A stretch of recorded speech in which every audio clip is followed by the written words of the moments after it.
Hello guys, Redix here at ipapakita ko na sa inyo ang panibagong nating update regarding sa Project Zomboid na may multiplayer na pwede na malaro. Also with gamepad support pa rin.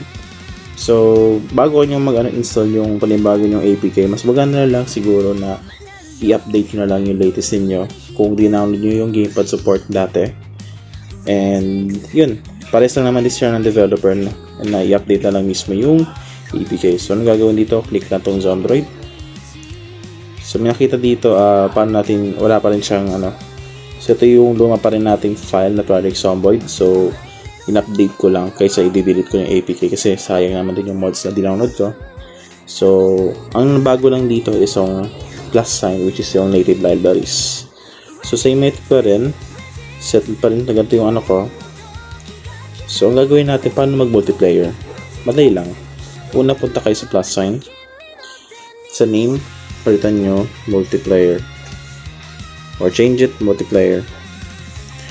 So next is change your build 42 into build 41. Why? Kasi build 41 lang ang may multiplayer instead of build 42. Next naman, punta kayo sa browse files, parang katulad dati. I-post nyo na lang yung inyong Project Zomboid file kasi kailangan natin to kasi ito yung magiging server natin, pero hindi to magiging playable natin. Magiging playable natin yung luma. Okay? So, once nalagay yung Project Zomboid Linux file, next naman itong native libraries. Ano nga pala yung native libraries? Ito yung magiging silbi paano tayo mag-multiplayer. So, punta kayo sa mod files. Ayun pala. I-download nyo lang mismo yung pagpapasa kong files para sa inyo para makapaglaro din kayo, guys. So, wait lang. Hanapin ko muna yung pinaglagay ko. Ito. So, pinangalan ko na sa kanya is native block files. So, native block kasi dahil ito yung magiging silbi natin para mag-multiplayer. So, pinangalan ko na siyang ganyan kasi gusto ko lang. Pero nandito na yung magiging silbi natin para mag-multiplayer. So, click lang yung check. Antayin lang natin na matapos ang game instances para katulad dati.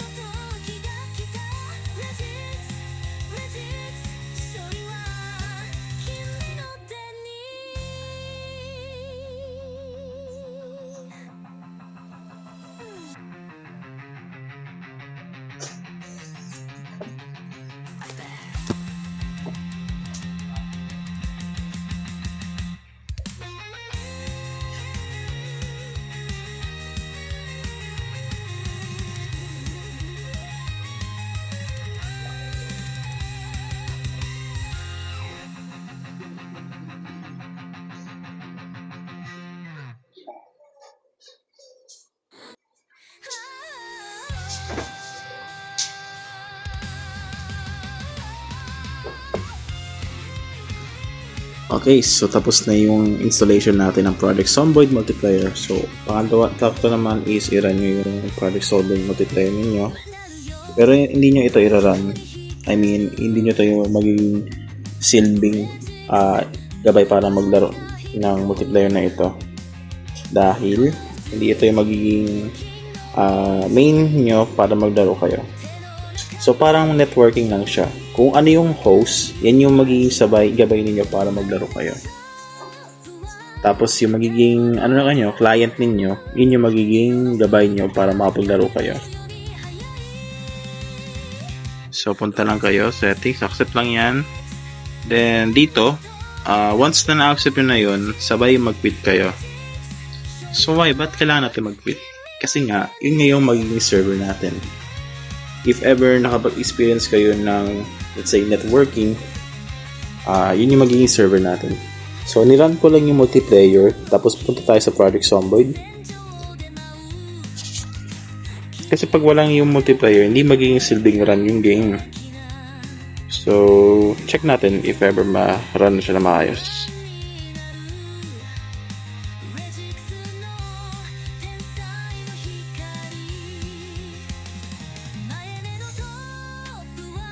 So ngayon is hindi ko pa rin ginamit yung yung controller ko dahil ako ngayon. Low batch yung controller kong Xpad X3. O nga pala, baka sa mga controller na gusto niyo try nyo yung bumili kayo, guys. Maganda din at saka di mahirap. So nandito na tayo. So Punta lang kayo dito. Ito yung mga server sinalihan ko. Pero paano nyo kung kasali kayo server? I-click nyo ng RB. So, makita kayo dito sa tumatay nyo yung salihan. Dito ang advertisement. At saka iba. Punta lang kayo dito. Hanap lang kayo ng gusto. Pero nahanap ako dito itong autostat. Which is example ng sinalihan ko. So, paano masalihan ko? Click ang tong mo. Tapos, click B. And join server by clicking A.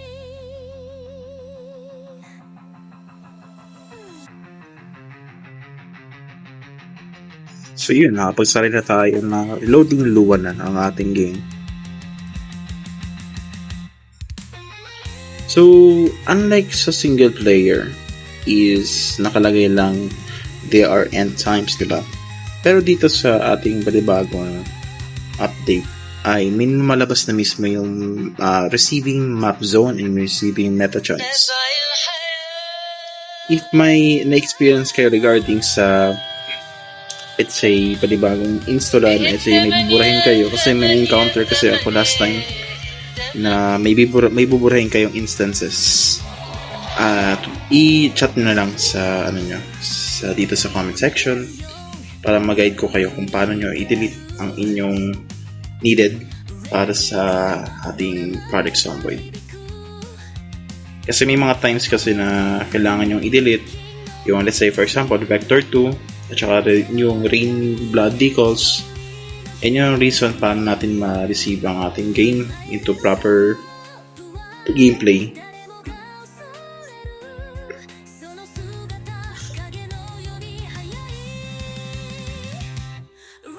So, punta tayo dito. So, napansin nyo, ayun, nakapag-multiply na ako guys. So, if ever may kasama kayo, let's say, for example, tropa nyo, or you have friends, join lang kayo sa isang server na gusto nyo pagawin. Then, maybe sa next live is gagawa na ako ng server using Linux. Ito naman is para sa computer, or maybe mag-search na ako guys. So, napansin nyo ito, nakapag-roam ako, may player lahat. And yun lang. So, salamat guys sa panonood and stay safe. Bye!